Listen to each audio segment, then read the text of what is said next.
Just a little background on our finances and stuff, and almost kind of why are we here from that standpoint. From the revenue side of things, and if you're looking at that little pie chart there, as you can imagine, we're locally funded. 82% of our our revenue comes from local property owners.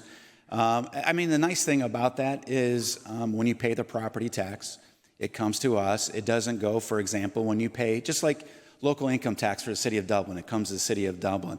Unlike your state income tax where it goes to the state of Ohio and then it seems to go everywhere else.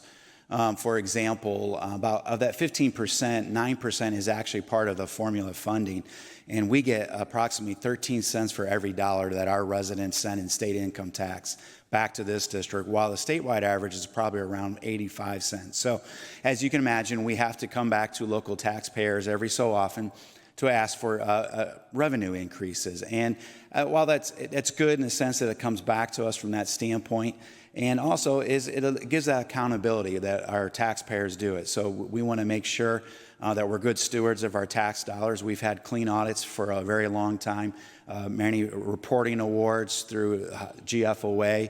And we're also, just like the city, we're also AAA rated from S&P when it comes to our debt. So we feel real good with what we do. It's just unfortunately we do have a revenue problem, and that I'll talk about the next slide. But just from an expense standpoint too, just kind of explain what we are.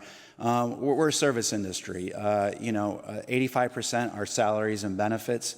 And of that, if you looked at our latest state report card, which was great, 75% of that is spent on direct classroom instruction. So we're really proud of that. Well, other things, while the operation and maintenance that we have, like bus drivers and so forth. So one other last thing. So why are we really here? And Dr. Marshausen talked about a revenue issue, and you can see.